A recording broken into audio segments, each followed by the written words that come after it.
evening, everyone. Good evening, all the way from South Africa. My people from Mozambique, good evening. This is Empower Talks, a platform that we empower each other, people that are doing great and amazing things. And if you like this type of content, just make sure that you like and subscribe to this page. If you are visiting us for the first time, welcome. And if you are a returning viewer, welcome back.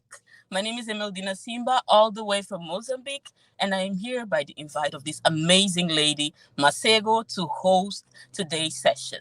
And as you know, is Empower Talks, so we are here to be empowered. I hope you all enjoy this. It will be an amazing conversation. So grab your notebooks, your notepads, your cup of tea, your juice, whatever you like to drink, and sit tight because we are going to have an amazing night. And the theme of today is demystifying food myths and unveiling the truth about the food industry. So if you are a foodie like me, if you enjoy your food, make sure that you stay tuned because we will be discussing some of those topics. But I'm not here alone today. I have amazing ladies who are joining me, and we first have Shoki. Hello, Shoki. Hi, how are you? I am well. Welcome, welcome. Shoki, that is a chef in South Africa. She has her Yeah. own catering company and she bakes amazing food. And the next ladies that we had is Chef Lucia. Chef Lucy, if you can come to our virtual stage. Hello. Hi, can you hear me? Perfectly. Thank you for joining, ladies. Thank you so much. Hi, Imelda. Uh, Hi, of everyone. Hello, hello, hello, hello. You all looking beautiful today. But Thank you before we for you. would just like to know who, which one of you are and what you do, where are you from, what are the specifics of your job, and what you bring to this discussion today. We'll start with Shoki. So if you can share a bit of your story, who are you, what your business does, and what you will be presenting today. Okay, hi everybody. Thanks for joining us today, and thank you, Emeldina, for hosting us this evening. I am going to kind of correct you there. I'm not running any business at the moment, but I am currently working in corporate as a chef. I'm right here in Sandton, and I'm originally from Limpopo, Polokwane, a very small city up in the north. And I moved to Johannesburg to study hospitality management in 2012 at the Swiss Hotel School in Randburg. And through my journey of hospitality, I've got international experience, and that's where my love of food has begun. And I've had an opportunity to work among some really great chefs, young and old, and nothing like Gordon Ramsay, but a little bit, just a little bit of that might be mixed into the works. But honestly, it's been quite challenging, but also a rewarding industry to be a part of.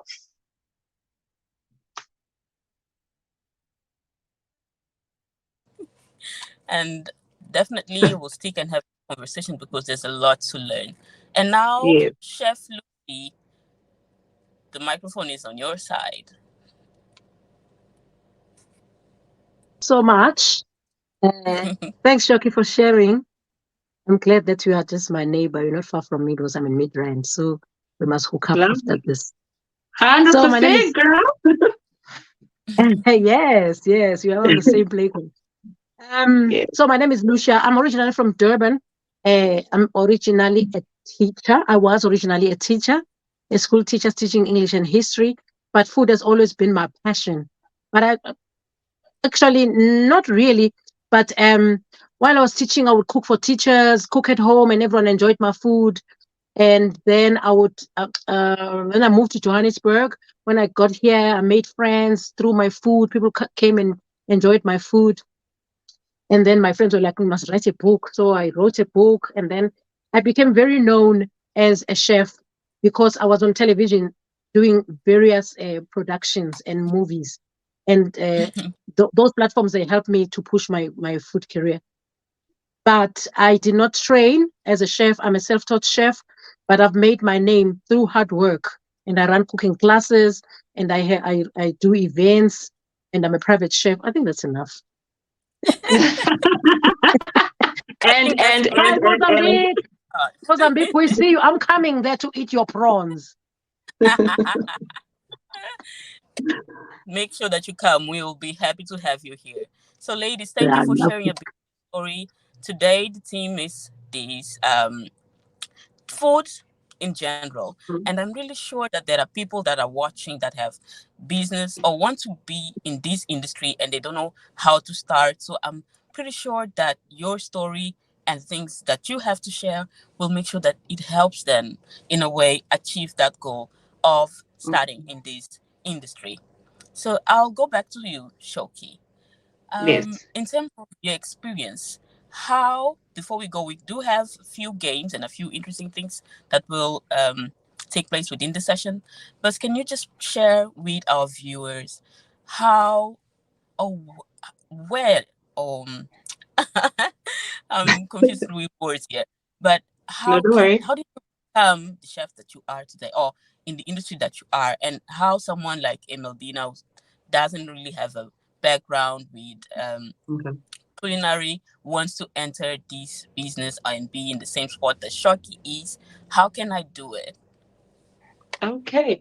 Well, firstly, everybody says you must have a passion for it. And yes, you do need a passion, but for as long as you're in the industry, for someone like me who has been in the industry for about 10 plus years, it's not just passion that gets you through it. You just need to be resilient. You need endurance because it gets very tough. And you know how the industry can be up and down. There can be off seasons. There are peak seasons. There are times where it's busy. There's times where it's literally quiet.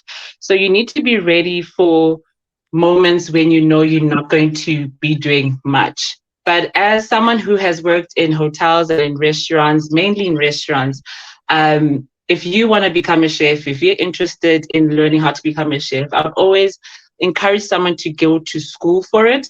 But if not, there's so many opportunities for you to do a couple of courses that you can teach yourself how to do stuff. And with the way social media is expanding now, I mean, you can teach yourself through YouTube. So Mm. the opportunity is endless for you to start the process of learning. Another thing I'd also suggest is that allow yourself to change and to adapt to any kind of environment you want to be you could be in. You could be in the coast, you could be inland. Be open to working abroad, getting to know people from abroad, because in that way, in this industry, the way to get to the top is to know someone who knows someone who knows someone. I mean, it's great to send it's great to send your CV up on Gumtree or on LinkedIn, but if you know somebody who's in the industry and can get you to the next step, that is definitely one way to get through as a chef. And just be ready to be standing for long hours. I've been before I went into corporate, I was working some crazy hours. My first job, and that was in 2014, I was working for a French chef, and I worked from 6 a.m. until 11 p.m. in the Oh, evening. So, yes, that is very wild. I do not suggest that for anybody. but but that's exactly where I started. And also because I had studied hospitality management, I did not study culinary art. My first job, I was working for a well-known French chef, and I learned everything culinary from him. So putting in those hours, yes, it also meant that I was not at home, hardly at home. But at that time, I didn't have a family, I didn't have children. So it was a time in my life where that could have happened. But as I moved in the industry, it did become tough as I became a mom. And once you do become a mom, I don't know if you still want to stay in the industry, but if you're willing to stay, there's an option for corporate, there's option for catering, there's option for becoming like a food stylist. So there's definitely options for you as you get to get yourself comfortable in the industry. So that's the advice I can give.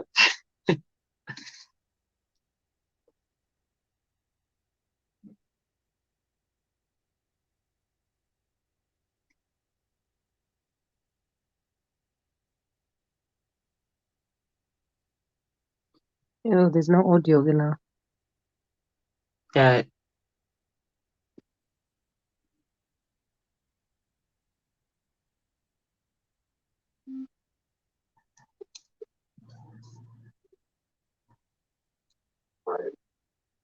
Are you there?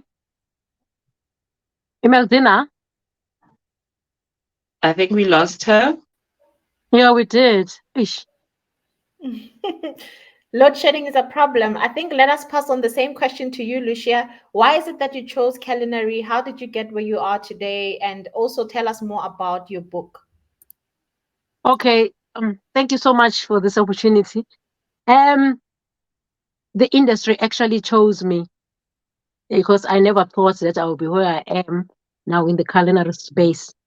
Um, like I said earlier, that I started as a teacher. The background that I have of teaching has helped me a lot because I am disciplined as a chef and I can impart my knowledge to to the folks out there because I run cooking classes. I've been doing them for the past 12 years. And my background of teaching really helped me. I've always loved food. I come from a family that celebrates food. Every Sunday we'll do 7 colors. Every Christmas, everyone, all the relatives and neighbors, cousins, uncles, aunts, everyone knew, and they still know that Tianes, they just do the best Christmas lunch. So my love for food started there. And my grandmother was also a good cook. My mom, not so much. So I've always been that one sibling that really loves being in the kitchen. Kitchen is my stage. I love being in the kitchen, and I'm a Virgo. I work very hard, um, and I'm passionate about everything that I do, including my music, including acting. Um, Everything I touch, I always wanted to turn to gold. Imelda, are you back? I am, and I see Ah, that you're already answering this following welcome question. back. Thank you so much. Connectivity issues, but everyone else watching, make sure that you comment, share with your friends, subscribe to Empower Talks, and let's empower each other. So the following question actually it was for you, Chef Lucy. Tell us about your passion for food. Where did you start and why did you choose exactly going to the food industry since you have this background of music, of being a teacher? Why exactly did you choose? Oh, when did this passion for food actually start? I did mention earlier that I come from a family where food is the center of the family. Like as every Sunday, I always knew that there'll be good food on the table. My mom made sure that there's always good food on the table. And 7 colors, on a Sunday, which we all knew after church, there's gonna be good food. My sisters would get up in Yes. the morning and cook. I was still young at that time. And then my mom, Yeah. at some point, was we were brought up by a single mother. She went. My mother was a teacher. She went to university to study further, and left us as kids. Well, I was the youngest, but my sisters they took over parental thing, and they used to cook and everything. So started from there, to be independent, to be able to come up with dishes in during my youth days. And there was a magazine that uh, we used to receive. My mother was subscribed to it. Had lots of recipes, and my mom bought this big book. And I was very keen and curious, and that curiosity uh, propelled me to where I am today because I'm all about passion. When I started this in the food industry, I was just this girl who just loved to entertain, to cook for people. And then people that I was cooking for, they was like, "Hey, Lucia," they were like, "Do cooking classes, maybe write a book." The past 15 years, I've had very influential people who encouraged me, who pushed me to do better, to do things. So I started cooking classes. I'm one of the very first person, very first chef that started cooking classes. But now everyone is doing cooking classes. But it's okay. There's space It's for okay. It's everyone. all right. They're giving Come us again? Thank you options, okay, for Lucia? They're giving us options. sharing. Thank you for sharing, Chef Lucy. I Yes, believe many of us will identify with this story of learning to cook from our yes. Mm, Oh, she froze again. yeah. Poor Imelda.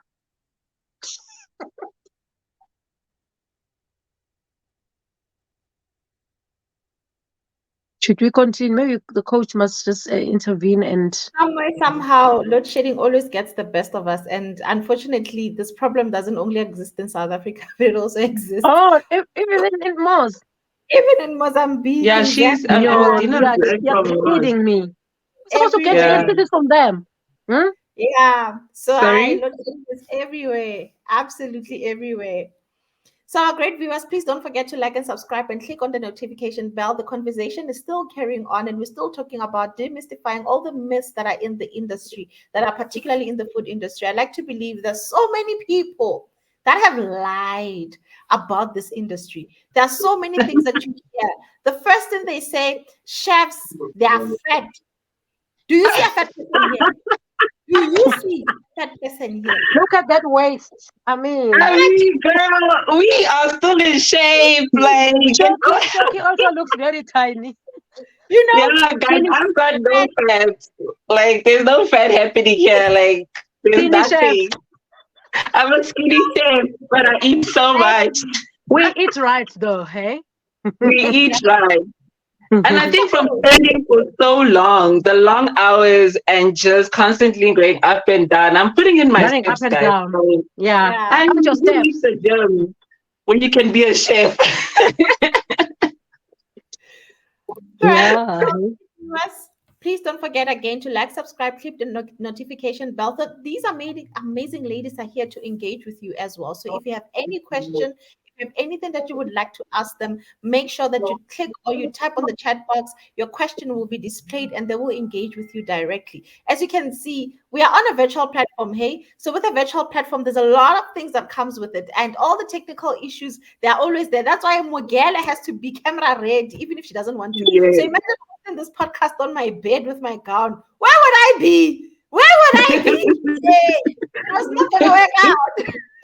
It was not going to work out. So now I'm handing over to our beautiful, beautiful host for this evening, all the way from Mozambique, Emaldina. It's happening again. So, ladies, tell me, let me start with Lucia, from teacher to performing arts to music to food. I'm pretty sure there are hardships that you encountered through your journey in your career. Let's start by what exactly made you change? Like, you were a teacher already, you were teaching a lot of people, you were teaching a lot of kids, you were teaching history and mathematics, and then you decided that this is not the Not career. mathematics. Or it was History and English. English. He said Not English. math. I'm not mathing. Point of correction. The man Yeah. is not. So I can now imagine you decided that you want to change. The reason why I'm asking is that I did some research and I was looking at exactly what would cause a person to change a career from something to the next one. And yes, they say, and then they said an average person will change their career 3 times in their lifespan. So meaning that you start as this and then you change and become something else, which makes sense, right? Especially in the Black community. I mean, at times you don't know exactly what is it that you need to do. You find out when you do that thing that actually I don't Yes. like. But then with you, what was the case? Like, why is it that you changed? I wouldn't say that I changed, you know. I just glided from one discipline to the other. I mean, while I was teaching, I would at night I would actually go and do gigs, or I would attend in Joburg. Because I'm from Durban originally, and then I moved to Joburg. I would go and attend music concerts when guys are playing in front. Me, I jump when I hear a song that I like, and I start singing. And then when I get to class, hi, Melton, are you back? Yes, I am, girls. Thank you Great. for your patience. Okay. Thank you for your patience. And Yes. actually, the following question that I had is actually around this. How do we overcome the challenges? And this is Oh, how we okay. do it, So by coming back again and repeating and doing it again until it gets through. Kick it like until you move it, as my boss says. And I think Shoki. Oh, sorry. Shoki oh, actually summarized it very, very well. I actually agree with everything that she said. You need to put in the hours. You need to be a hard worker. You must invest in your craft. It's very important. Whatever craft it is that you do are involved in, you need to put in the hours. Like Shoki said that she worked from 6 a.m. till 11 p.m. at night, but she's got a wealth of knowledge because she invested her time. You understand? And it was a good thing that she started doing that way before she has children, because once we've got kids in the family now, you cannot divide your time and do all the things that you would love to do. So you have to have patience, invest your time, and practice. You know, I have a book, it's got 100 recipes, but each dish that I've put up in that book, it's a dish that I cooked for years. They say before a recipe is a recipe, you should have tried it at least 10 times. Yeah. That means that you are putting time and all the energy into it. The right energy, the right attitude, and treat your craft as business. I always say that it's very important to look at whatever you do that brings you revenue. Treat it as business, because if you don't, you will not see what you are working for. It's just like we are going from hand to mouth. You understand what I'm saying? Mm-hmm. Absolutely. Yeah. Absolutely. So Shaki, also tell us about the challenges that you have went through, especially in your career as a chef. Look, can I just put a disclaimer? I'm a Yeah. certified guru, champion, woman of the match. I'm the one on top when it comes to boiling eggs. I'm the best. Hey, The you best got your PhD. in the world. Like, Girl. Basically, you can't cook. look, I'm the best egg boiler in the world, and I Can you still, fry it though? Can you fry the egg? yeah, but Or I you don't get can it only right all boil the it? time. I don't get it right all the time. So Oh the my goodness. questions you're No, asking that today are quite important because particularly for us professional egg boilers, there's certain things that we don't know. We rely on takeaways a lot, because when you start going into yeah. the kitchen, start switching on the stove, best believe I'm gonna rock up with something that will give you diarrhea for the whole week. So let me hand over to No, that's intense. I mean, you need quite a lot to learn how to boil an egg. Just put water in a Yeah. pot, put the egg in, close it up, and go. And So it mustn't you crack. need a lot of experience for that. So anyway, I've been in the industry for quite a long time, and I've been exposed to different environments, healthy and unhealthy environments. And I think that's one thing one should prepare as a chef when you decide that you want to be involved in restaurant or the hotel business or the lodge business, because Or you're dealing with catering. different. Yes, or catering, you know what I mean? You're dealing with different personalities, and wow. I mean, there are people that are just there to be mean, and there are people that are Oh, just there to make tell your me life about it. difficult. You know what I mean? Because we all Mm. going to the chef world deciding that we want to be Gordon Ramsays. And guys, can we just let that go? Can we let Gordon Ramsay go and let us just enjoy cooking for what it is? And I think you need a really thick skin in this industry. And I think I, for one, being quite a softie, I've gained and developed a thick skin. I've been one who's been able to become more firmer in the industry when it comes to running a kitchen. I've had an opportunity to be a sous chef in a couple of restaurants as well. And I mean, being second in charge is also quite challenging because you're working with people that are under you and you have to lead. So that being an example, you need to know who you are and be able to maintain that throughout, no matter how long you're working at a place, be able to be that leader that the chefs can come to you and learn from you and not feel so intimidated. Because it's very scary working in kitchens, because you know you're going to get burnt, you know you're going to cut yourself, you know you're going to get a bad review from the guest saying that that egg is too hard or that egg is too soft. I mean, it doesn't stop, guys. It's medium rare, it's medium, there's a lot happening. So the pressure Yes. is on in the kitchen. So you just need to have that thick skin. And another challenge I've also experienced just as a woman in general, that it's just very hard to get to the top in that industry, particularly restaurant and hotel. And getting to the top does mean that if you're family orientated like myself, you're definitely going to spend less time at home. And as a result, since we're talking about changing careers, I'm going to put a spanner in the works and say that I'm kind of leaving the food industry full time, just because I've seen that finding that balance and being a parent, being a partner, and also just trying to also be being a head in a kitchen. It's very hard to find that balance. So I've chosen to also just put it on hold with new opportunities in sight. But I'm not discouraging anyone to not be in the industry, but I will let you know that you need to be ready to endure and to be able to push through. And fortunately, even in COVID, I was able to keep my job as well. Knowing that a lot of people lost jobs during that time, I was quite fortunate to keep the job that I still have now. And you don't get that everywhere. So it's been quite the journey. Thank you for sharing. Thank you for sharing, Chef Shoki. Well, I'm sorry to hear that you're leaving the food industry, but I know if I come to your place, there will be good food being served. There will be good food. Exactly. And you know how the non-cookers actually enjoy their food. And but thank you again for sharing. And to you, Chef Lucy, I would like to know, what was your greatest achievement? The thing that you are most proud of in your career as a chef? Oh, there's so many proud moments that I have.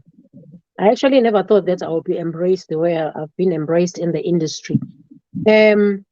So I was one of the judges in a very competitive cooking TV cooking show. It just elevated my career to another level. So I've been a judge in 2 prominent shows here in South Africa. And I also I'm not anymore, an ambassador for White Star Super Maize Mill for 12 years. I was working with the brand. I came up with various recipes, various dishes. I taught people how to make desserts using maize meal. I mean, who would have thought? Yes, desserts. There's just so much you can do with maize meal. You tell me how, please. Okay, so what you do with maize meal, you can, if the recipe says 2 cups of flour or 500 grams or mils of flour, you do half. You do half maize meal and half flour. The way flour and maize meal, they work so well together, those 2 ingredients. When you do malva pudding and you use half maize meal and half flour, it's so amazing. The results, you won't even taste the maize meal. It's smooth. It becomes so smooth. The 2 ingredients, they match beautifully. Chef Lucy, don't give out all the secrets. They will have to come to you to find other recipes. No, 100%. We definitely need to go to her house. I know most people get very shocked when I tell them the things that they can do with the maize meal. You can even make like sort of chips, you harden it, you cook it, and then you let it be hard, and then you cut it into strips like chips, and then you can deep fry it.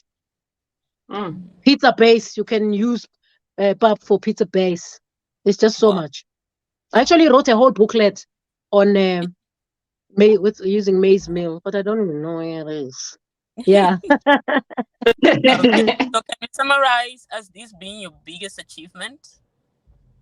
Well, I've had quite a few. I think, firstly, like I said before, I've had international experience. So my first internship while I was at the Swiss Hotel School, I got an opportunity to work in London at the JW Marriott Steakhouse right in central London. So that was really great, starting out as a chef.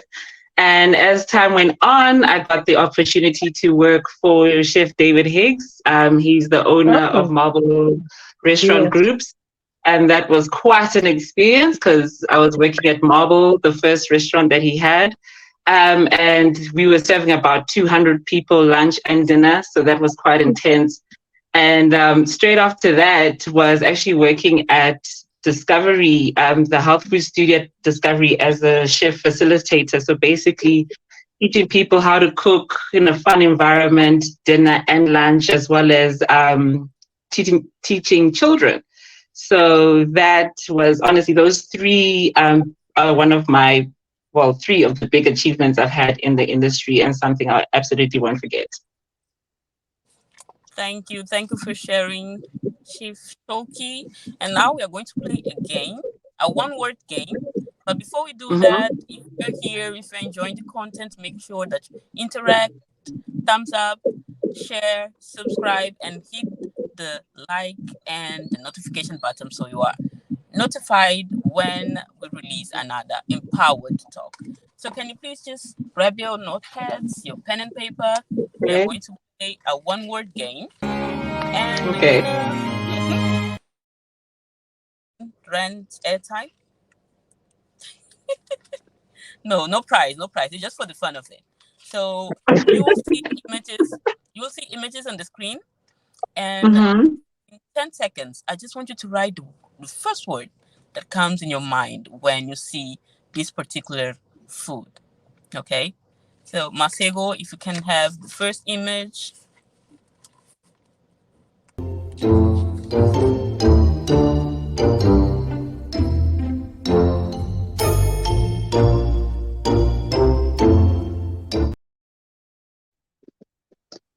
Okay, so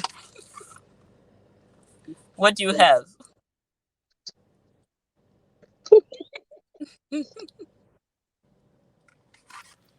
I have Okay, Masego, I can't see what's written in there, but you can tell us. Yes. Paella. First, just tell us about this particular dish in a couple of seconds.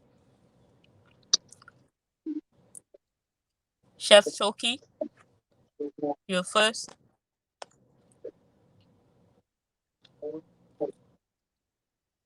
Actually. network is networking. So I wrote the first thing that I wrote when I saw prawns is sick. It's because seafood makes me sick, particularly prawns. Prawns have a way of doing certain things to me. I don't know, maybe it's how I cook them, because I'm a certified chef of boiling eggs, remember? So meaning that maybe there's something wrong that I do when I busy pour in whatever when I try to cook prawns. Maybe there's something wrong that I'm doing. Before I can bring back Emaldina, we have a comment from Vutela who says, we don't trust in good physics chefs. It doesn't work. Yeah. What is she saying? Food tasting chefs. I actually have the thing in my fridge that says the same. Never trust a thin chef. Because normally they have to be big. Old school. Yeah, that's not old school, man. I think those are gourmet chefs. I trust a good-looking chef, a chef that takes care of himself. Like, I think that is a stigma we need to break. That just because you're a chef doesn't mean you need to be big boned or whatnot. I mean, we need to stay healthy. We need to stay active. Don't eat your own food. That's why you don't eat your own food. Sorry. You don't eat your own food. That's what it means. We definitely eat our own food. So yeah, the first thing or word that came to my mind when I saw prawns was paella. So I know a lot of people might be quite familiar with that, but for those who are not, it's a Spanish rice dish made from risotto, and it's just a mixture of seafood put together. And seafood is one way to my heart. So when it comes to a dish like this, I'm definitely ready to have. So mostly paella has prawns, has any white fish in it. It may have mussels as well. So it's a really good Spanish dish, and it can be mostly served in like a big pan, and really tasty. So definitely something worth trying. Oh, thank you for sharing. And for you, Chef Lucy, what was the first word? When I saw, can you see? You can read it for us. Oh, okay. So prawn cocktail. So when Oh, I say prawn, I just think of prawn cocktail. And prawn cocktail is one of the very first dishes that I taught people in my class as a starter. I remember I had 12 people in class, so 15 years ago, and they paid 450 rand each, which was quite a lot of Mm. money during that Yeah. time. Yeah. And I love so first time I came across a prawn cocktail was in a restaurant in Bryanston for the first time, and then I ordered it because I was just curious. It came, but they used mango, which is just so fresh, such a fresh cold starter. They used slices of fresh mango. They pan fried it in butter, because when you pan fry something in butter, it just gives it a different flavor. And then a few there's some greenery, can't remember whether it was lettuce or something, and then a sauce. So it's up to you how you make the sauce. It could be a thousand islands if you want, which is tomatoes and mayonnaise, um, Mm. and you just drizzle it over. And let me tell you, it is so amazing. The flavor is just amazing. It's just one of my best starters. And the cold starter is always good because you can prepare it way in advance that it won't get cold. Mm. oh, that's That's true. wonderful. I can taste it. Mm. Well, I am a seafood. I am a seafood lover. I live close to the We are coast, from and when we Mozambique. see, Yeah, yes, she's from when Mozambique. we You're see, supposed to love. I actually think of rissoles, which is a starter. It's like Okay. uh, yes, we use milk and the shrimps, and then put it with some salsa and onions. It's amazing. And can we have the next Oh, image? I need When that you come here, recipe. I'll have you taste that. When No, I think, 100%. I remember of nigiri. Yes. Nigiri Oh, Mm. are amazing. And after I start eating them, I immediately take one pill of Allergex non-drowsy. oh. You will Hey, get people with allergies, shame. I always feel sorry for them. It's hey, so Yeah, sad. man, it's a tough life. imagine us the egg boilers are the ones with allergies. We can't. Mm. It's very difficult if you're a chef and you've got allergies. It means you can't taste the food Yeah, that you're man. cooking. Yes. Yes. And can we have the next image if you're watching it?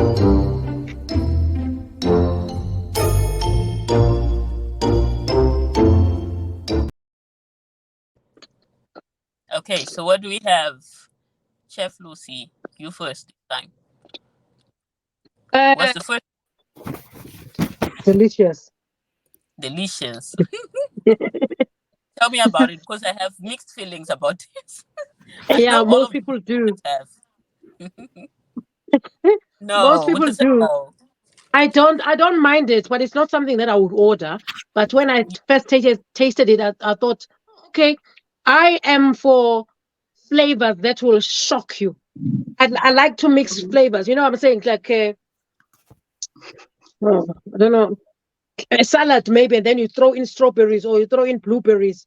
So it's like there's sweet and savory. Sweet and savory for me, it always works. You understand what I'm saying? It's like when you drizzle balsamic reduction onto your desserts. Eh, Shoki, Mm. do you agree with Yeah, me? I'm not sure, guys. Because I don't even have an answer. I just said I'm not sure, to be honest, because cooked fruit is a problem for me, especially like it's just like it's really mind boggling when you cook fruit and like Okay, for I don't desserts like it's cooked fruit great. as well. Sorry. I don't like cooked fruit. I like it fresh. If it's a fruit, Yeah, give you it to you want me. to have it fresh, so Vegetables. when you start cooking fruit, like yes, we're changing the game where we are Uh-uh. like taking things up a notch. But on a pizza, like let's just talk about this a little bit because I really don't mind cooked fruit in like an apple tart or an apple tartatan. Like I really don't mind that. But once we start moving it into savory food, like I really need to think about it carefully before I do something like that. I think pineapple in a burger, for me works, like chicken burger and pineapple, maybe, but that's as far as I'm gonna go. Wait, which one is worse? Pineapple in a burger or pineapple in a pizza? I think pineapple in a burger. I mean, I wouldn't know. imagine a Hawaiian burger, guys. Terry, you know, you have your chicken, you've got your pineapple, but that's it. Like that's as far as we're gonna go with that. Let me tell you a little story. I've never had fried My bananas. nephew. Never had them. Let me tell you, my nephew. I'm sorry. He was only maybe 8 or 9 years old, and we went out for pizza. He ordered pineapple pizza with pineapple, and he was like an 8, 9 year old. We were like, what the hell? But kids are very strange, and kids don't love fruit in their food. But he did. I was like, okay, palettes here. We're opening up our palettes. I don't know. So with me, I'm a foodie, hectic foodie. I just don't know how to cook. And when I eat, somehow my mind, it separates different flavors and different tastes. So my mind expects like a certain type of savory. Because remember, even though pizza is savory, but it's not like really savory until you put in meat. And by meat now, what do you mean? Like your what is that thing? Bacon and pineapple. What are we eating? Bacon and pineapple. No, that's ham and banana. You know that banana and bacon and banana sandwich. A friend of mine used to eat. I'm like, what? How? What? You need to try when you come to Mozambique, like a proper Brazilian churrasco, where they have grilled pineapple, fried bananas, and it's amazing. It's not banana though. It's not. It's a plantain. It's a plantain. Is it not plantain? It's a plantain. I'm not call it bananas here. They're all bananas. No banana. It's between a plantain and a banana. Not in Mozambique. Banana belongs in a banana bread. Okay, can we have the next?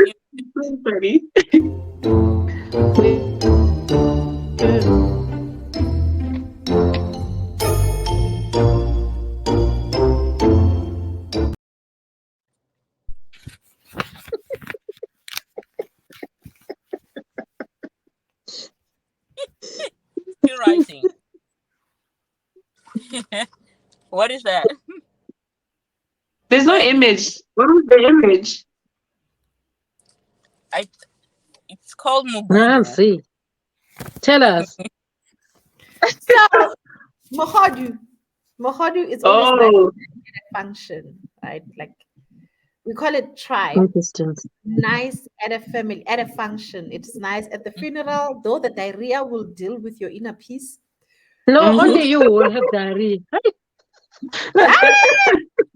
If it's cooked and it's somehow it sleeps overnight and you eat it the following day, forget about it. You'll vacate in the toilet, Sham. You might as well get your passport because you're gonna chill on that seat the whole night. It will deal with you. It will give you the most intense diarrhea. That's why most people, it's similar to stew, especially stew. Beef stew is the worst. After you cook it and somehow you don't refrigerate it, there's a bacteria that to the food that gives you intensified diarrhea. You know that one where you are all on a queue to go to the toilet, and I mean you along with Cyril Ramaphosa with his suit, because that thing doesn't discriminate. It will give you diarrhea. So it will give you. I don't eat at funerals, eh? Yeah, that's why. No, it's the best. I get That's what she's saying. Actually, in Mozambique, it is the best food. People will always finish their plates and ask for more. Like it's very nice. Yeah. They don't tell you that they get sick afterwards. Diarrhea. And you know diarrhea likes 2 a.m., 3 a.m. You just go to sleep nicely and then it's like it wants you when you are asleep deep in slumber. No, man, but Morod is a good traditional meal. I love it so much, guys. Kamorowe, which is pap, and nice and hot. I've had bad experiences, kamorodu, but you know what? If it's nicely cleaned and it's well cooked, and you cook it for the amount of time it's meant to be cooked for, then Bob's your uncle. Like, escavalidi, peppers and what, but just have it plain with its sauce, with its, the juices from the actual meat, and we're good to go. Like, let's not shame it that badly. I like it. I like it I love it. because it's such a simple dish to cook. And if you've got Yeah. an instant pot or pressure cooker, it takes about 30 Mm. minutes, 30, 40, Yeah. 40 minutes. My only Well, problem with it is the washing, the Yeah, cleaning the of it. washing. It needs But to be that's the really properly important clean. part. That's the important part. That's what we want. Yes, you Because if you need don't someone clean who, it, because yeah. once you come across that sand in your mouth, Yo, that's the end of the game. It's like exactly. now you must chew without your teeth touching. So that you got so ladies, the my sand. experience Oh, with it is totally different. In Mozambique, I when you can't. think of that, call it mututu. So mututu Mm-hmm. mhm. can be made out of these stripes and also the head of a cow or pork. And Oh, what it relates to is hangover. Because there's this common habit here when everyone goes for drinks on That is, Friday, yeah, they want that. eh, the They want next that day, after a hangover. the next day they'll eat that. And different from you, they don't want it clean. It has to be Oh, a bit dirty. And they some don't want piri the piri. clean. Yes, they don't want it clean. It has to be a bit dirty with some piri piri. They will listen to this and they will testify. Mozambicans are just built different. but Hodu. There's always ladies I that think are we very lost. good at washing. Anyways, Okay, but Masego, then are we going Tina, to have another? we are salad ladies. I will make a salad. I We're will make a silent washing for ladies. you. No, they would be But horrified. but it goes Horrified. with how you look. They're like, oh, sister, please, I want your own food. But, oh, can please make us a green salad. Okay. Masego, are we going to have another image or was this the last one?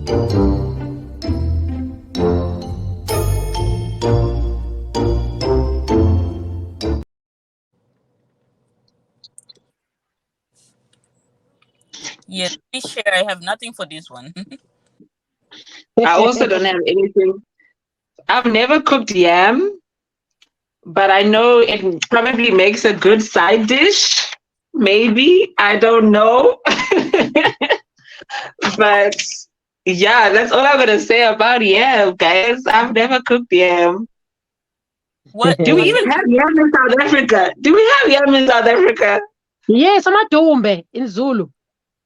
Okay. Amadumbe. So mina, That's I why I'm grew up. saying it reminds me of Big Zoo. That's how I know. I grew up eating amadumbe and sweet potatoes. We call it batata. So those two they Yeah. go very well together. And all people Okay. they like to have the sweet potatoes with tea. You know that With as tea, for yes, that breakfast. I know. Yeah, that is a delicacy, guys. That Okay. is the And then yams. Indians make a yam curry. I've never done it, but I would okay. love to try it one day. So it's almost like a Mm-hmm. potato, like an African potato, and you put a little bit of Okay. salt in it. And Mm-hmm. oh, I love it. I love it. It's very We have a expensive now. It's comment. become very. Thank you. We have a Definitely comment worth a from try. Umoto. Said my issue with Mukhudo is that it invites fly, but he loves it. No Oh doubt. yeah, A yeah. private invitation. Come to my house. Come one, come all. I don't know how they smell it, but it's just like they're just. They Like love they love it. from afar. Especially when you start cooking it and then cook it. This is you the whole day when you cook your muhud. Oh, Yes. That's what they're doing.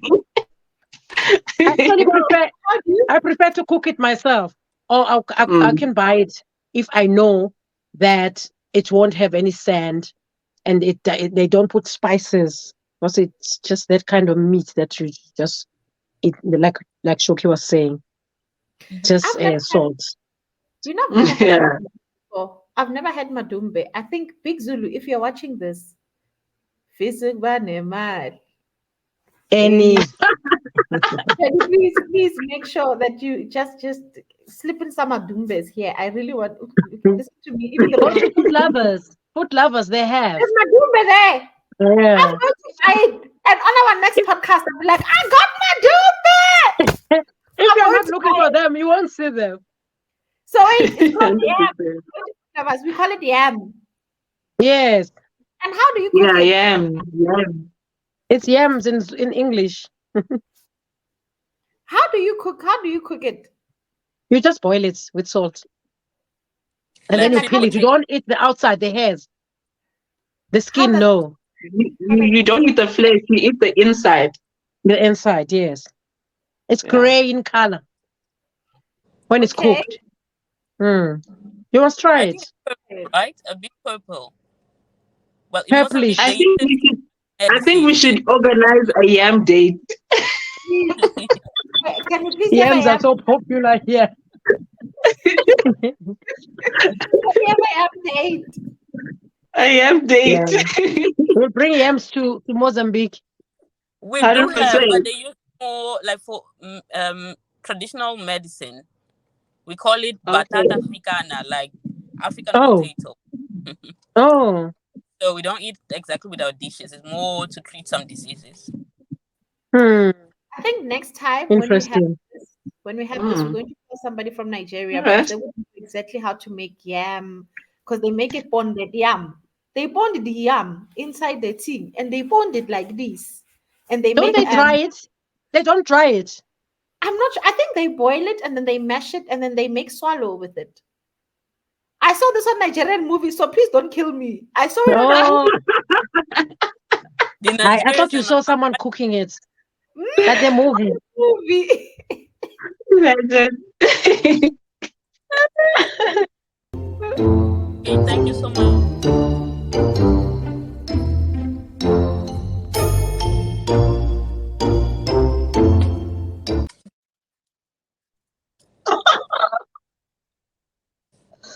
Oh, I can't.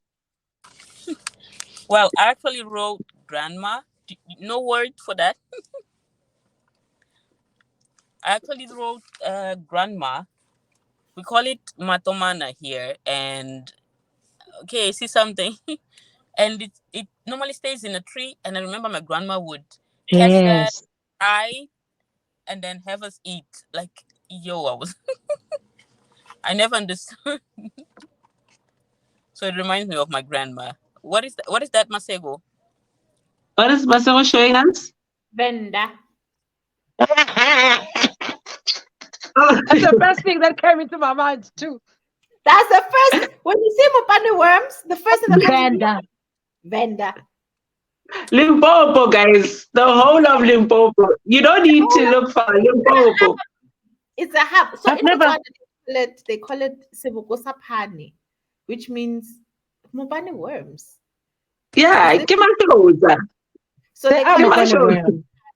and Yeah. wait, what do you call it, Emeldina, in Mozambique? Matomana. Matomana. Matomana. And how do you cook it? How do you cook it? The only way I saw was fried. They take it from the trees and just fried it like that. And I think they also make like a stew. So with oil and onion.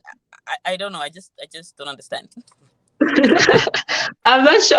I'm not sure it being a stew though, but we'll forgive that person. But It's the a best way snack. I know how Yeah, it's is a fried onions. snack.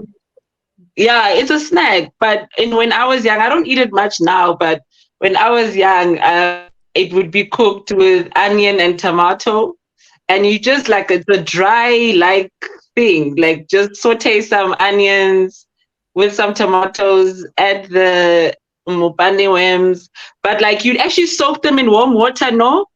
Don't you soak them first?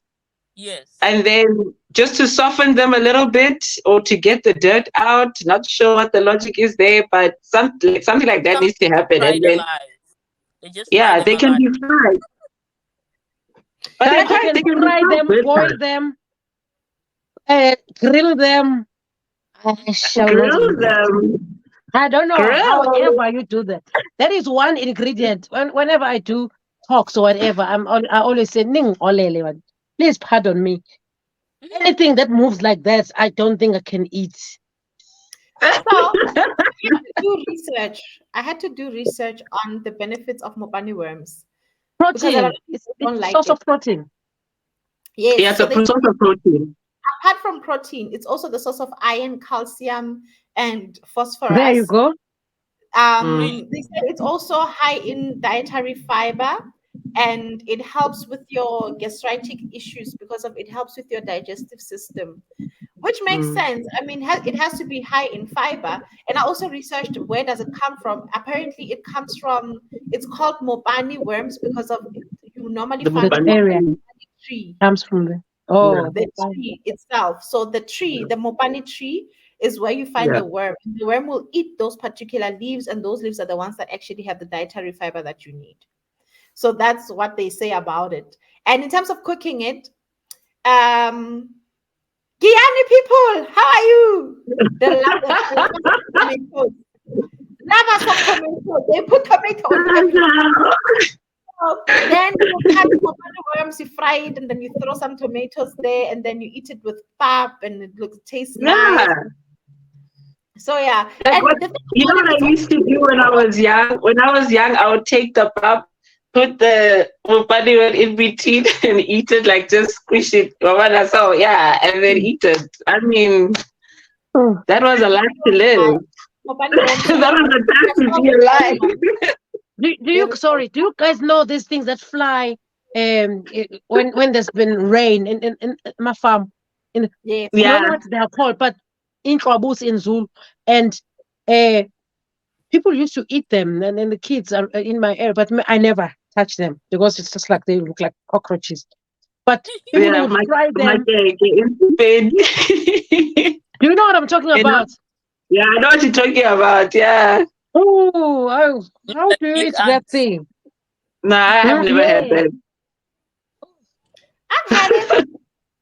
So Oh, I have this cousin of mine.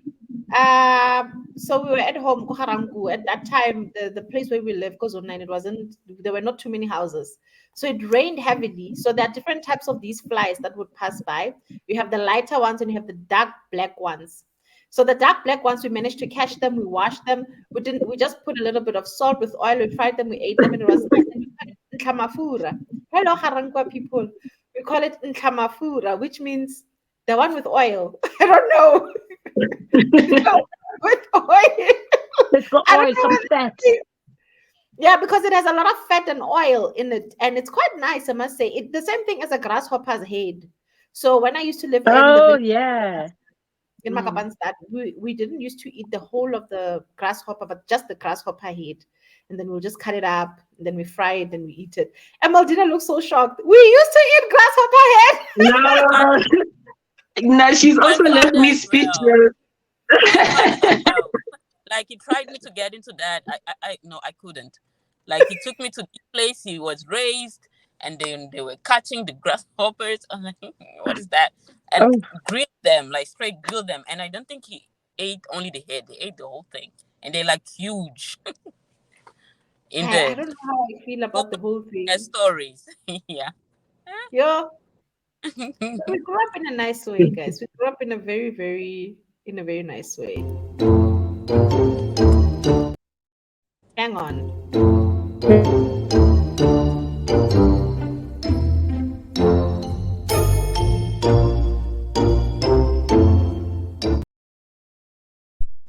mm.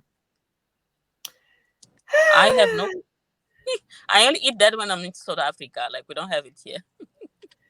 Please You know how many introduce. times I've eaten a quarter in my life? Once. And I shared it with my sister, and we could not finish it. I'm like, this humongous thing. How do you even put it in your mouth?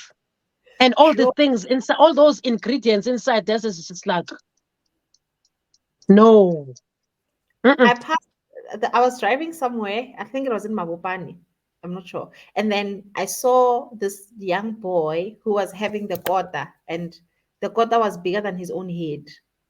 Mm. And the boy was sitting down eating it. Like the thing about kota, ish, if you really want to be fat and you're intentional about it, eat kota. Like if you want to make an effort of And gaining that weight. magwinas of yours also. Oh, I love The magwinya. Magwinya. I make the best magwinya. Oh, crispy outside and inside. Soft Oh, inside.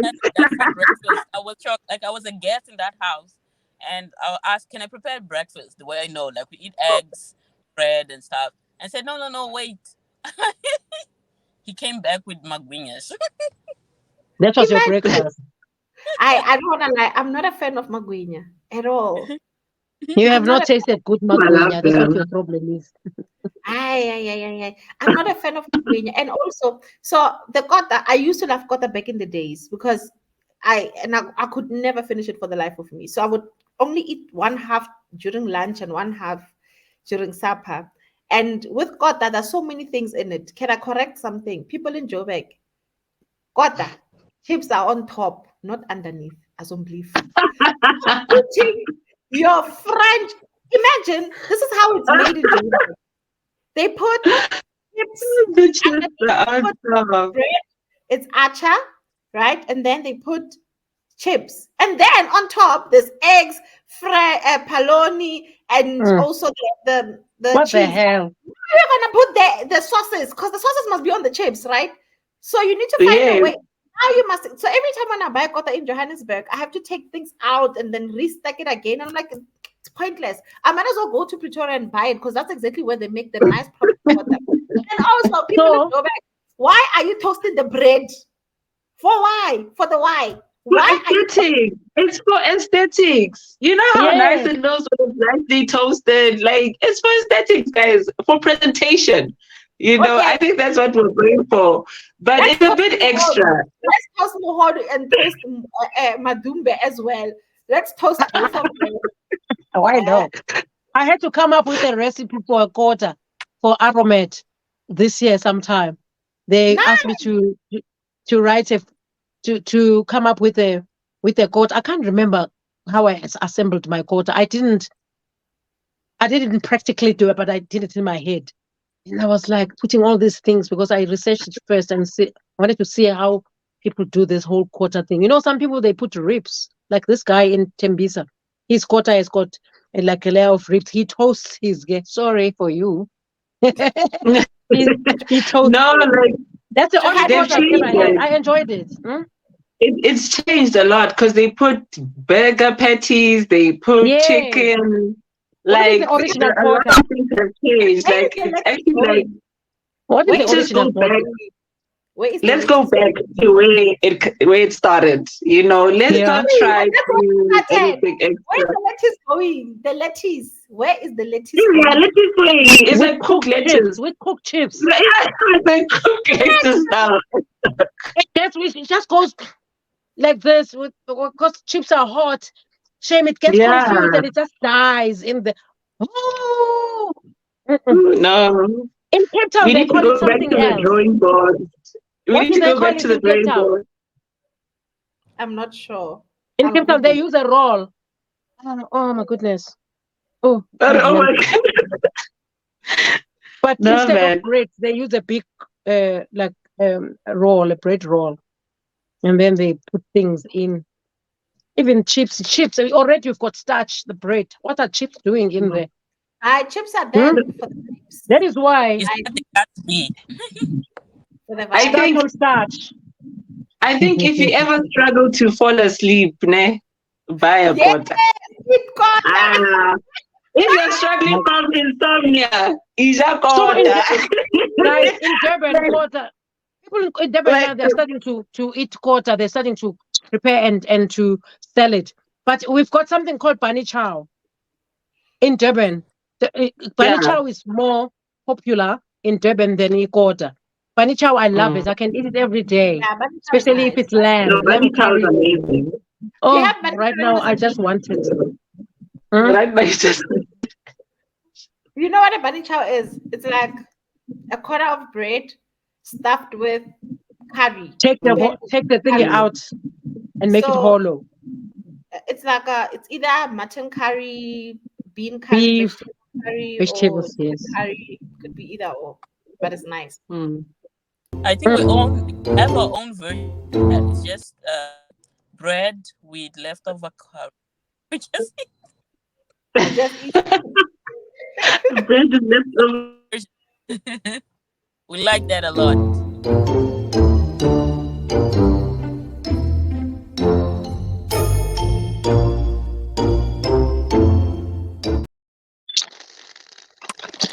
But me, soup, chicken feet. What a Most waste of of us time. here, most of our soups here, they go with chicken feet. We love it. No, I'm a heavy content consumer, be it YouTube, be it TikTok, and there's something I saw in this country. I don't know, but it's one of the Asian countries. They mastered the art to take out the bone out of the chicken feet and be left with No the. ways.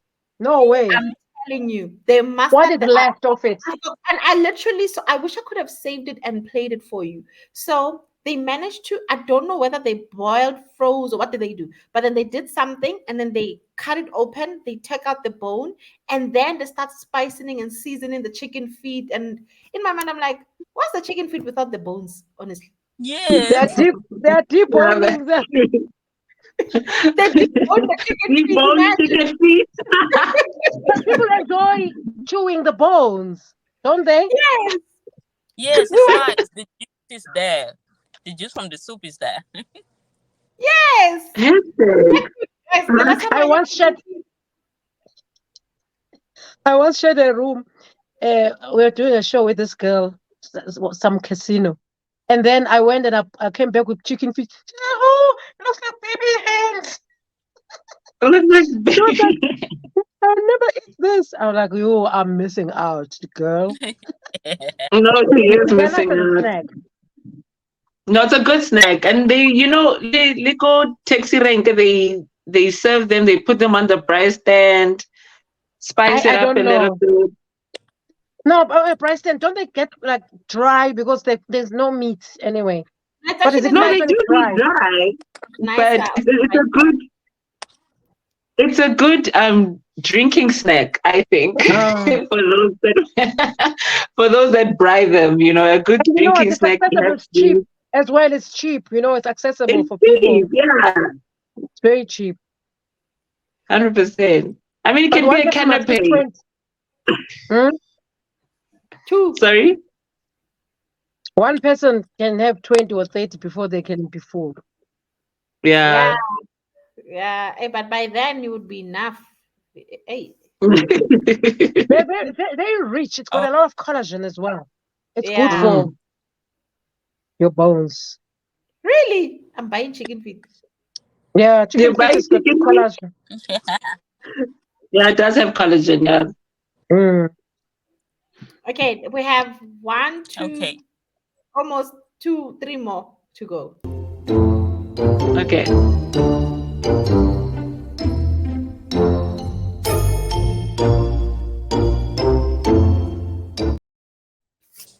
This is rich people's food, guys. Rich people in South An Africa. egg. Nowadays, right? Rich people's food in South Africa. Eggs right now are by far one of the most expensive things we have because of they've been super, super scarce. And even the eggs they give us are not proper. So I made eggs today, guys. Oh, I'm so proud of myself. You can imagine how I felt when the eggs were not available. It just means that what There's do no I have love to for you. so it means No boiled egg. so the next best thing is to boil water. That's the next best You thing. know what I'm saying? So And Eggs with are not available in the with the suburbs. scarcity, In the township, there are of eggs. eggs now. Yeah. Huh? the bird With the flu. scarcity of eggs now, it also makes things difficult for us in our industry because with no eggs, that means we can't serve eggs in a No restaurant, bake. right? And you can't bake. Exactly. And you can't bake. Everything is made with eggs. So it's been a matter of actually collecting eggs and keeping eggs just so that we can serve eggs. And obviously prices have gone up as well, meaning food prices need to go up. So it has definitely changed the game now that we have this egg situation. So I was researching. No, I'm not ecstatic about it.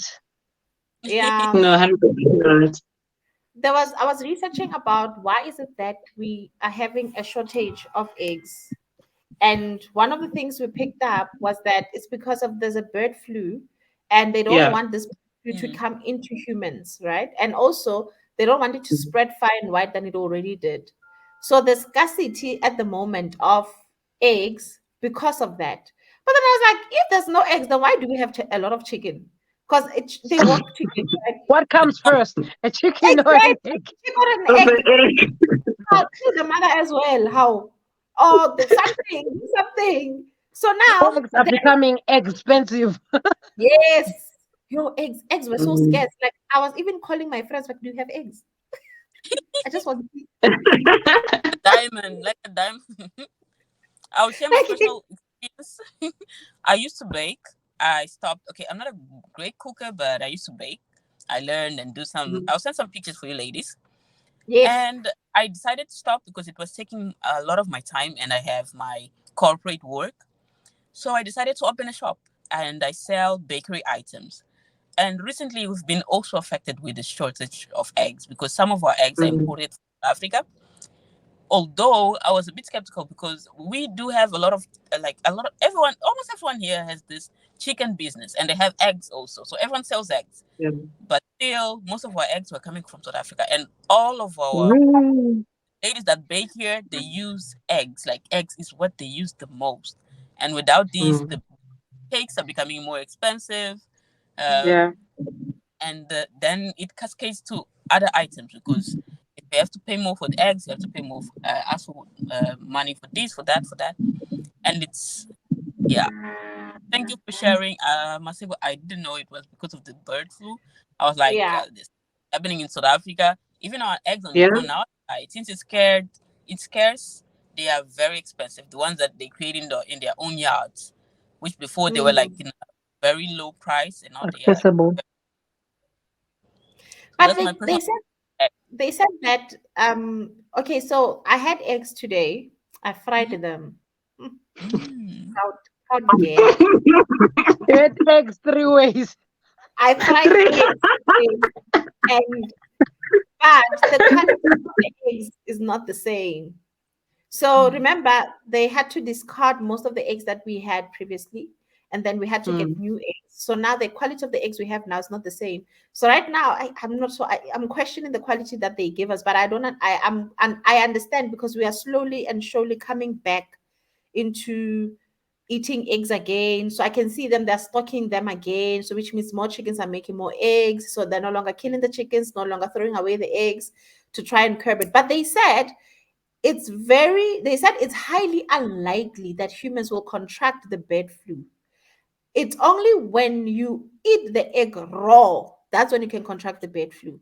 But when you cook or you boil like me, when you cook the egg to perfection, then the bacteria, the virus, because remember, virus cannot stay in a hot place. It Yeah. evaporates and then it kills it. And then the egg is safe for you to eat. Otherwise, they wouldn't have given us the meat, chicken. I mean, imagine eating medium rare chicken. Medium rare chicken. Mhm. Imagine eating medium rare No, chicken. you don't want medium red chicken. You're gonna get Chicken. salmonella. Yeah.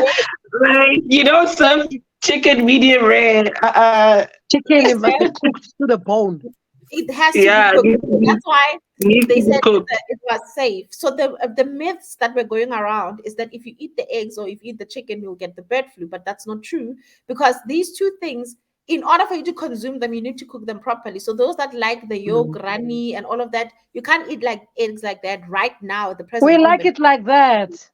Nice Shabla, and runny, We you like the know. chefs. We don't like overcooked And you know the egg. gym guys, they just drink it raw like that, like Ooh, 3 eggs. mm-mm, Ooh. Yeah. mm-mm. So now you know, Maldina, that's why you couldn't have eggs. It's because of in South Africa, apparently it's one of the biggest outbreaks of bird flu that we've had. It's not the first Mm. time. Mm.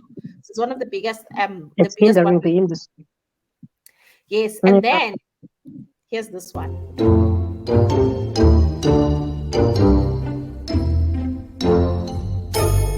Oh. come. Ow. One of the things that will give you perfect diarrhea, as if I've drank it. I've never drank it, guys.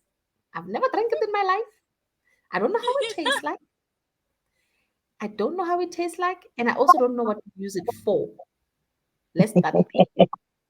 I know there's a thing called mkomboti. So SAB in Newtown in Johannesburg, they have a, what do you call it? It's not a museum. It's like shucks. So it's like a place where they show you where you see the grains they make wheat, the grains they make beer with. They show you exactly where this whole thing comes from, and they take you on a tour in Newtown, SAB. They take you on a tour on how it started, how Lion was one of the first, whatever, whatever, and you learn a lot about the grain itself. The only time I tasted Nkomboti, it was that day. That was the time I tasted it, because it had you had to taste exactly where this whole grain thing comes from. So there's a whole thing about the grains being regulated, the market themselves being regulated. That's why people that want to enter into the beer industry, it's hard for them, because of those that already monopolized it. They've already structured the regulations of getting the grain, even growing the grain. It's like growing weed in your house. They monopolize it in such a way that it's difficult for a person to take that grain and actually manufacture a nice beer. And I can see there are a lot of people that are upcoming. You have your wine connoisseurs, people that are making wine, branding it, from Cape And Town. beer. Craft Even beer. beer. Craft So beer. there's a lady who owns a beer called Tolokazi. Please, just Tolokazi. I don't know how to spell it.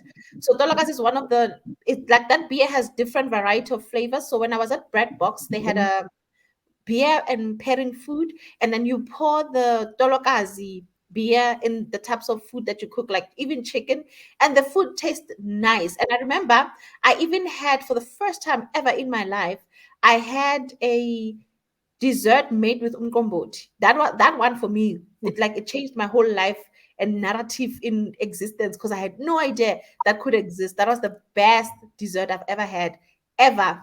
It had a texture of grain, like it had a texture of maize meal in it, and it tasted amazing. It was umkomboti, it was inkomazi, which is sour milk, and there was strawberry syrup, and then there was garnish on top. The best. I don't want to lie. The best. Okay. Beer. You Sorry, can guys, make I bread as missed that well. image. I missed that image, so I'm not sure what we're talking about. Sorghum. Mkomboti. Oh, okay. Okay. I've never So when you had. talk about, oh, yeah, no, don't worry. When you visit, we'll make for you. So mkomboti, it's a beer. It's a Zulu beer. I don't know Zulu, yeah, Zulu or Sutu, but it's for when we make it at home, or my relatives, it's because it's sort of a do like an Traditional event. what? Yeah, Please traditional. Yeah, you are talking to your ancestors, and then you are giving them the Sokam beer, the Zulu beer, mkomboti. Say mkomboti. Mkomboti. Yeah. Combo. I don't know what to compare that to, because we do have something that's made from maize meal. We call it maheo, but that's Oh sweet. yeah, Yeah, we also ask. Alcohol. We also have Then that, yeah. oh, okay, great. Then we have something. It's a beer also. Not exactly a beer. Like it tastes. It has this feeling on your mouth, like a bit milky, but it has alcohol. That's made from mapira. It's a What small is that? grain. I forgot the name now. Wait, I'll what's spare. the beer? Mapira. It's like a grain we have Oh, here. So it's no, it could be mkomboti actually, because maybe. mkomboti is a bit creamy, is Yeah. it not? It's Yes, but that's creamish, not like yeah. yeah, it's creamish. And we have canyo. Canyo is something. I think it's your marula, because this Oh, yes peppery. Yeah. yeah, around February the fruits come, and then they collect the fruit, they make the beer. It's all around that time, from February to March, April. That's the only time they Mm. drink this beer. So everyone is drinking canyo. It gives a lot of diarrhea, but people love it, and you can't sell it. You can't sell it. The tradition is that Okay. you make it, you offer to people. If you're driving around and you see people drinking that beer, you can stop and drink. You cannot sell it. And Mkomboti as then well is not for sale, isn't not for it, sale, guys? right? Yeah, Yes. so It's just like you serve it at family gatherings, because we yes. Yes. also have the same bariki bujwala basuthu. It's quite Ah, quite similar. It's the Oh, same thing. You say utshwala Yeah, besiZulu. yeah, but Makes sense. Mm. So yeah. So you I will sell it. You wonder. serve it at weddings, funerals, and ceremonies. Yeah. we Mm. and we have this. Do you know how to Uh, make it? I know how to So No, make I it. don't. No. I do.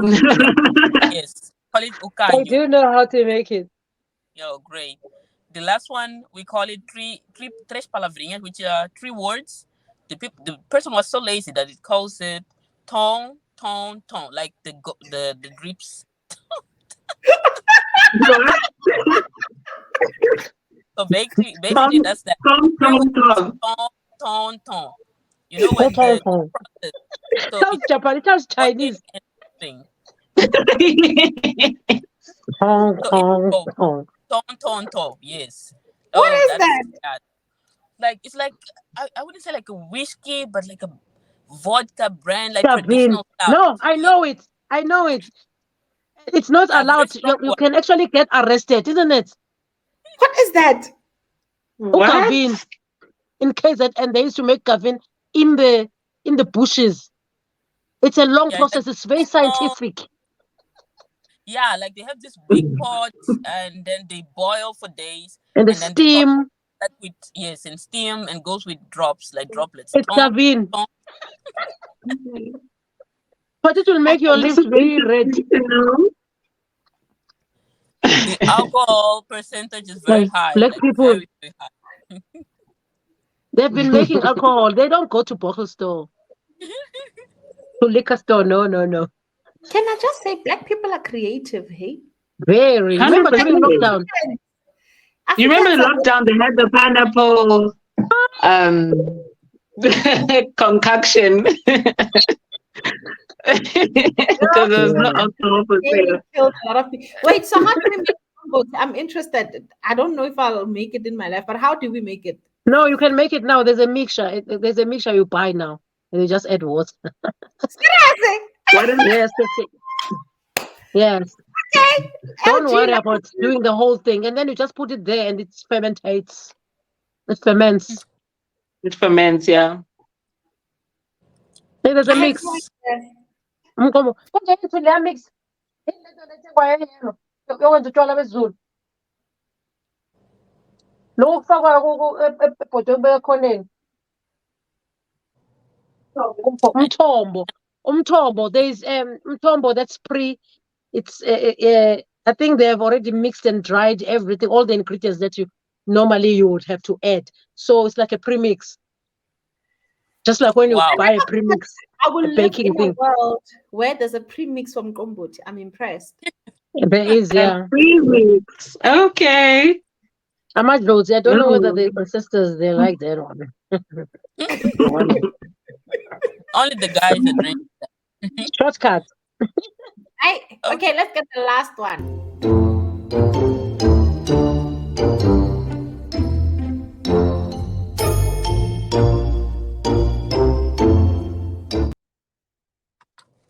Disclaimer, I'm allergic to anything that is extremely high in fiber, including moro. How is it?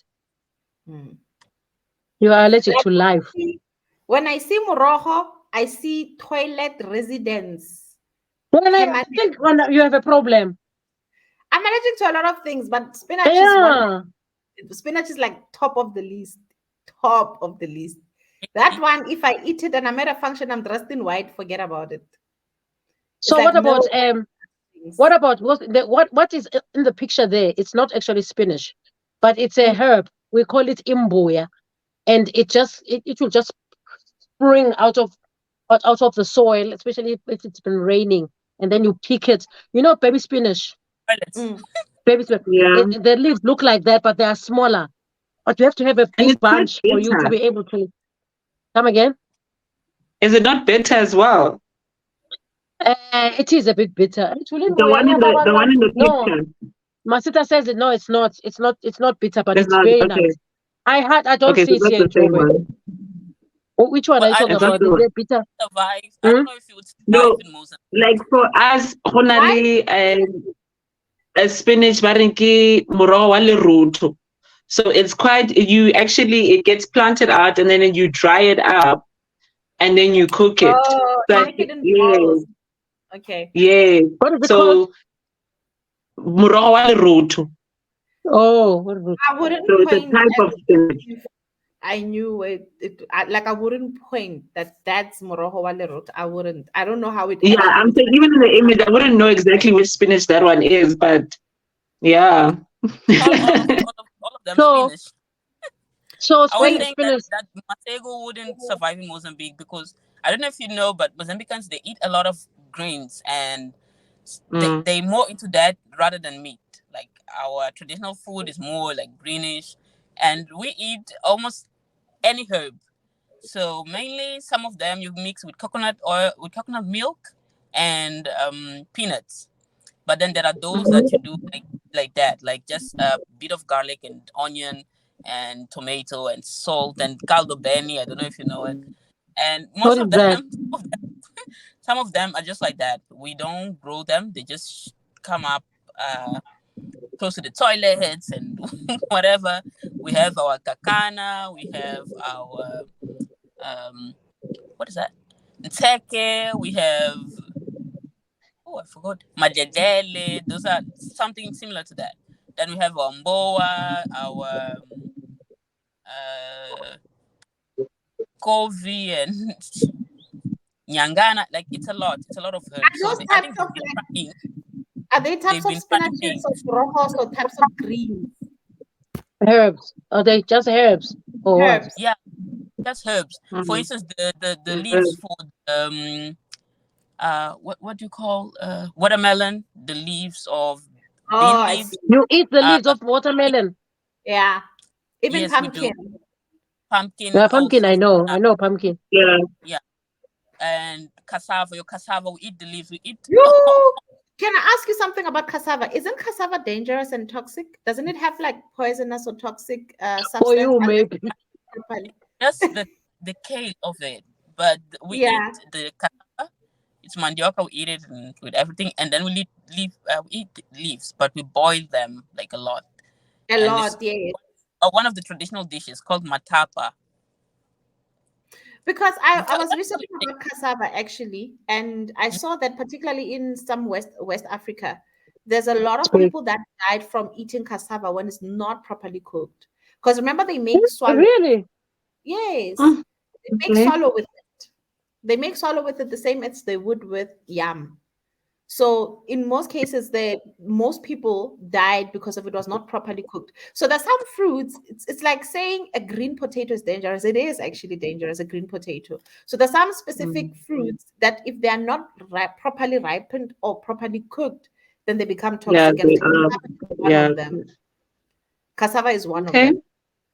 wow, So Do you I know Mozambicans think have black there's been. beans? Yeah. Did you know? Did you know Cheppy's rep? She's out here like educating us. You know those little beans, those white beans with a little black eye. yes, You know those yes, beans. Yeah. Those yes. beans apparently, if you eat a cup of them, you can die Hmm. raw. No, but Oh, who would do that? are No, those why beans? would you have it raw? Black-eyed beans. Black-eyed We beans are call them poisonous. snake food. We What don't snake eat them. food? Fresh Those snake those food. beans that you're mentioning for us is like we call it snake foods. When you see that there's snakes nearby. Oh, is it? Really Interesting. interesting. Mm. Mm. So much to learn, huh? I What know, else do right? you eat? What do you eat Yeah. in Mozambique that we don't eat here in South Africa? What? What is it that you eat that But you guys we eat a don't lot of have access seafood. to? Well, I think you don't eat a lot of greenery. That's for sure. Whenever Excuse me. Excuse you. We eat a lot of greenery. We are all about vegetables. wow, the houses that I Toki, are you visit, agreeing to that? No, I'm not agreeing. I'm agreeing with you, Lucia. We eat lots and lots of We do. vegetables, but we oh South need then the Africans, meat. let me tell you, South Africans need the meat. South Africans love meat. They South want meat. You're not going to watch the World Cup eating vegetables, hey? I don't think so. You're not going to Africa, fry vegetables. You're frying wors and steak and brisket. I'm telling Even your you. even your meat. Normally, when you eat meat, it comes with pap, and then there has to be a salad and a curry. When you go to South Africans, it's only Not a pap and meat. curry. A curry or a sauce. Yeah, sauce or curry. We do all of that, and then we eat with the meat. For instance, we eat our matapas with a side fish or meat. We eat our greens, like how do you say, like some kind of sauce mixed, but with the meat on the side. So the meat is actually a side to whatever we're already eating there. So it's like a plus. And Meat is the sometimes side. I, For us so is the main thing. if you want to treat South African nicely, just give them meat and alcohol, you'll be fine. Yeah, 100%. And gout. Then they will have gout. And they'll have gout. They eat a lot of meat. So that's why, even in the world, one of the best places that actually South Africa is known for having braai. We are yeah. Mm. recognized for braai because of we And good really love, steaks. yeah, Good we steaks. love meat. I think I'm not really a South African because I don't like meat that much. So You like I your know that eggs. You I fry your don't. eggs. I just me and my ex are fine. We're like this. You will survive overseas in England because if you want steak, you pay a fortune. And if you are into vegetables, Never. So, but in South Africans, that's exactly what they like. That's something that they really, really, really like. So, Emaldine, everything with meat. where is your shop? Tell the viewers where your shop is. I will. So if you are in Mozambique, you want to buy your items for your bakery items, bakery goods, or the thing just to bake your cakes in general, you can find us. The name is Salsa and Vanilla, and we Oh, are but downtown. I want. Can you please send me vanilla pods and? Oh, Oh, sure, sure. It's a mix of salty and sweet, so we call it Salsa Vanilla. And you can find anything you want. So just go and visit. We have a page on Instagram, on Facebook, what is it but we called? also have a salsa and vanilla. Salsa and vanilla. Okay. Okay. Yes, Is it and a you lot? can Do you also, have an online shop? yes, but we only sell locally at the moment. Hey, no, Okay. man. Sorry, Break those sorry, barriers. No, man. sorry, but we are definitely planning to expand because some of the things that they come from South Africa, but we have some specific things we use on our cakes that I think we could send that side and you could use. Please, man. So sure. So that's what I'm into. And I want to know from you ladies, what are your next events? What are you doing next? What's happening? Shoki, you can start. Okay, well, I'm not in any events at the moment. Maybe in the future, we Mm-hmm. don't know. But I'm currently, like I said, changing career. So I'm currently studying to be a preschool teacher, so that's early child Oh, development. So the hope is actually to bring food and teaching specifically for kids, because I really enjoyed that. And I find that we can do something there. So that's the hope in the near future. But then, other than that, I'm currently working on a women empowerment faith based organization that is actually going to help women heal from relational trauma and basically give them confidence to actually through their soul care and self-care journey to be the best version of themselves. So that's what I'm busy with at the moment. But people can find me on Instagram under Shoki Redefined and on Facebook as Reshoke Jumashitisho. Oh, thank you so much, Shoki. I will be in touch with you in regards to the education part because I do have a project on the side. Apart from the shop, I have a bookstore and book club, and we are opening a book club Mhm. for children because our Oh, objective is to wow. educate as much people as we can and change No, that's definitely exciting. Network. Why are you doing this to us? We want to hear about the bookstore that Maldina has in Mozambique. And Lucia, tell us what's next, what's coming, what's on the pipeline. We want to come. We love things. Just We want to be there. Squeeze it in. But you've been to one of the events that I once had. So I Okay. love doing events, but Connection I on don't my really have side. to cook to be hands on. I delegate. It's nice when you have a team that will do stuff, but they must do stuff properly. I have a brand called Sip and Cook. So we we work with a few wine and bubbly brands. So there's a brand called Bubbly Fridays. A friend of mine started that whole thing. So ladies would get together, maybe in a restaurant, and you pay 250 rent, and you have like a bottomless bubbly. You order your food at the restaurant. So I told them that I think it would be even a better idea if I am the chef. You come to a space, maybe it's a cooking school. We all cook, but while we're cooking, we're sipping. We have someone who would be talking about that brand, that wine brand, wine or bubbly. Usually, okay. We had what brand was it? Just now, French Wook. We worked with French Wook, and so they will sell the wine to us at half price, and then we'll give the ladies each person. It works out to a bottle for each person because I mean, guys, you need to drink only 4 glasses. Anything more than 4 glasses, no. Then you must join AA. So those are exciting. So the ladies will come, and guys are also allowed. So there's this new thing now. It's not new, but Sabraj has always been there, where you have to use. We can use a chef's knife to open a bottle of champagne without Yes. having to Sabraj. So that's a new thing that we're doing in our classes. We teach people how to Sabraj. Um, Nice. so I've got a cookbook, and I'm still trying to push it. I must send you some books in Mozambique. How's about that? Yeah, Yes. Emeldina? Yeah. Wait. Emaldina just came back and kicked her out. Emaldina, I know Yes. network is showing you flames. Listen, so Lucia is saying that she needs to send you her book. Oh, let me take it and show it to you. How it looks. I know. It's the network is not favorable today at all. Mm. Then again, I don't blame it. We've been on for 1 hour, 40 minutes. Yeah, we kind of pushed this one, eh? Yes. Oh, So nice. Here tell it us is. more about the book. I've Tell got us more. 300 copies. Oh wow. Nice. When I come to South Africa, Yeah. I'll get a copy. Oh, let me just go.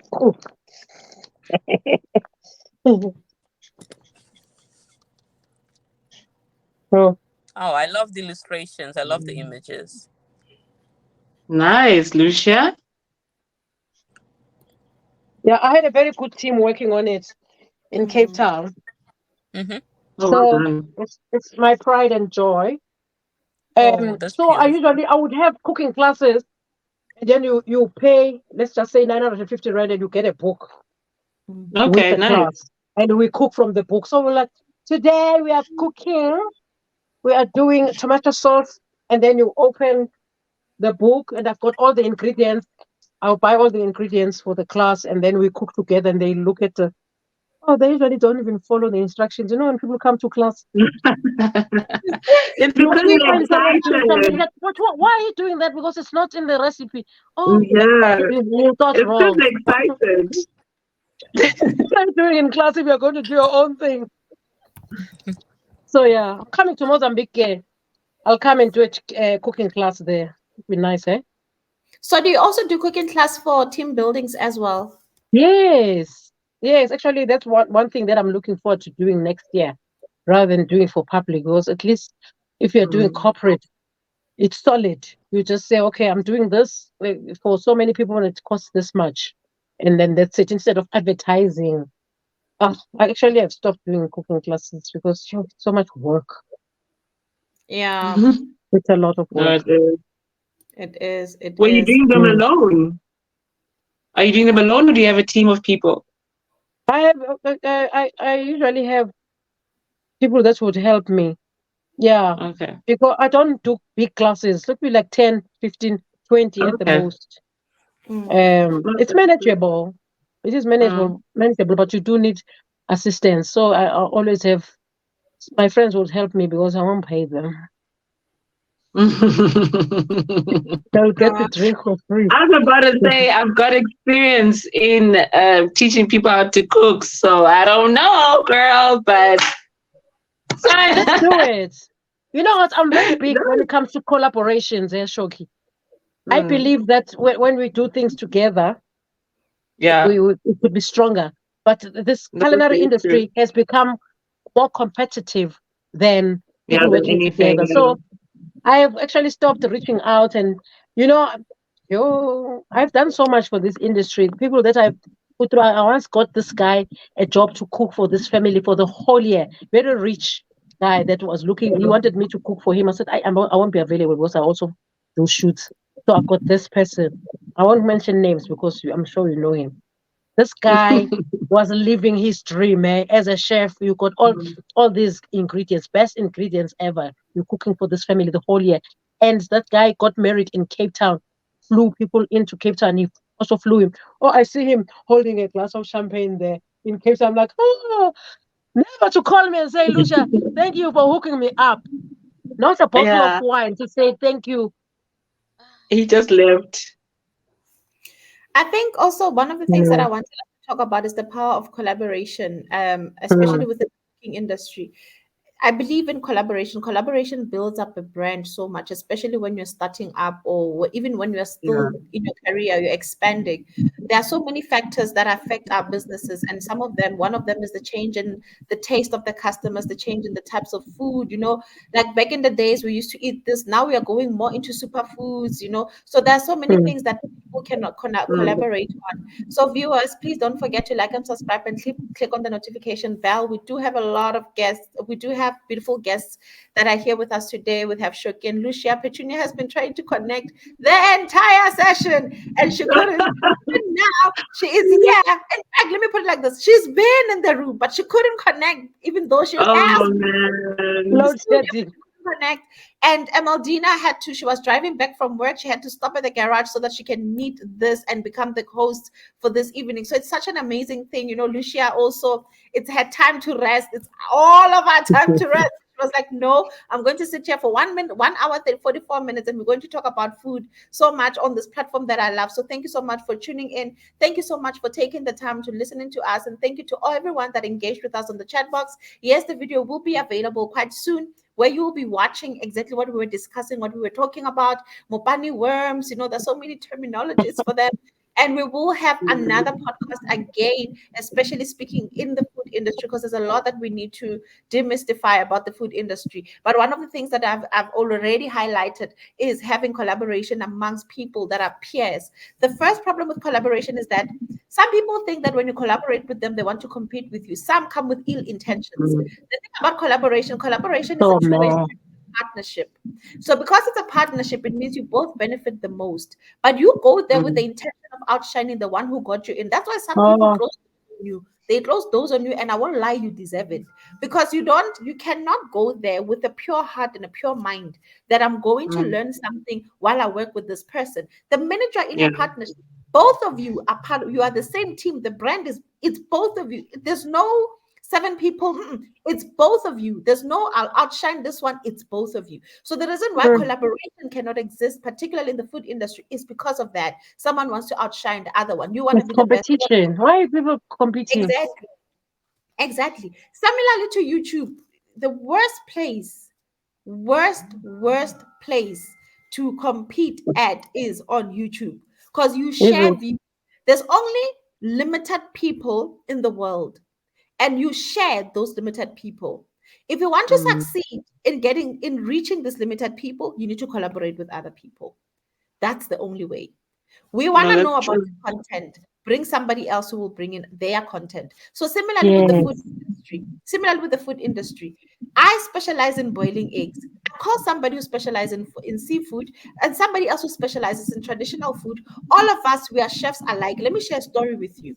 The South African Tourism Department basically brought in, it was last year around this time, in fact, it was around September, they brought in influencers from Ghana and Nigeria, and they brought them into South Africa. And then they booked the Breadbox Studio, which is in Carlsworld. And just go on Instagram, just type in the Breadbox Studio, it's on Carlsworld, and they booked there, and those celebrities came in. And part of the celebrities that are in South Africa that came was Tibo Touch. There was Tibo Touch, Zakes Van Tweenie, Bad Boy T. There was just a few celebrities that were there. And there was this one famous chef who was competing at the UK Master Chef. His name is Chef Tabo. Just go on Instagram and Oh, look for Chef I know Tabo. Tabu. Yeah. Know him, right? So Chef Tabo from Fosloras. And Chef Tabo brought in, it's a good thing that Matlogo Nolo knew him, because Chef Tabo came in with the mind of, he lived in Ghana for a while. He lived in Nigeria for a while. So he was able to understand the food that is eaten and consumed. And he gave the influencers from Ghana and Nigeria the best experience by bringing in a co-joined culture with South African culture in a dish. Yeah.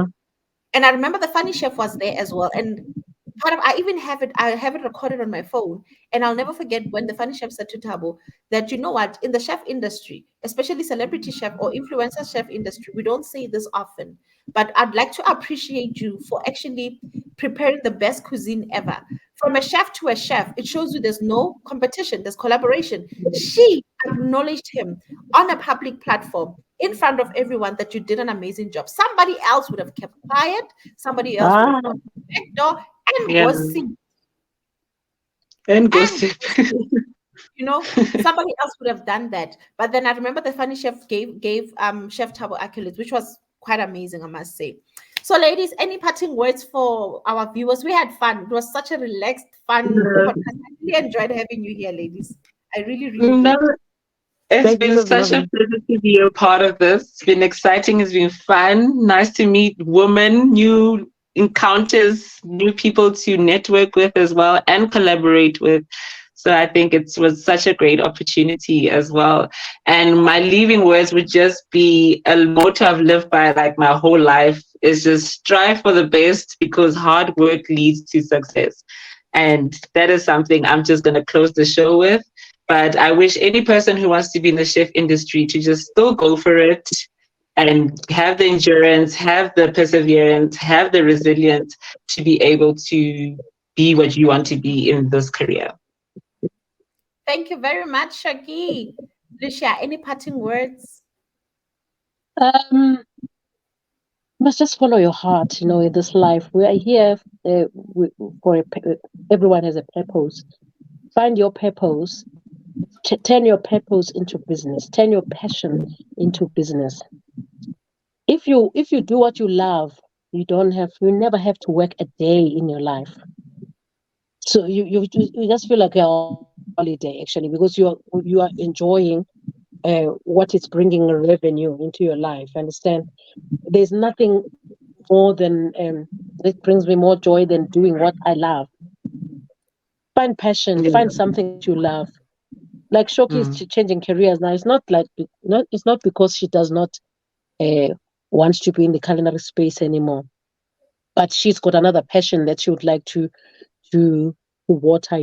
Make sure that it grows. So find something that you really love and just delve into it and be passionate about it and invest your time into it. And you must always try to be the best at what you have chosen to do. Doesn't matter 100%. what kind of a job it is. Mm. Yeah. Thank you so much, Lucia. And thank you so much to our viewers. Thank you for watching Empower Talks. Remember, this is a platform where we learn, we are empowered to become better people. As you've heard Chef Lucia, you also heard Chef Shoki, who has told you what is it that you need to do? Follow your passion, live your best life, live a purposeful driven life. For that is the only way in which you can enjoy the life that you're in. Do not forget that October month is mental health month. This is where we look at ourselves, internally, and we try to figure out exactly who we are. And I like the fact that they chose October of all the months to be a mental health month, because in most cases, everyone is suffering and they're burning out from a year-end fatigue. We all know that at this time of the year. We are busy crunching numbers. We're trying to get to the end. We're trying to get deadlines together. It's a lot at the end of October. So thank you for watching Empower Talks. Make sure that you like and subscribe. Click the notification bell. Thank you for watching, and we will see you again on Friday for yet another live video. All the best and have a lovely evening. Thank you.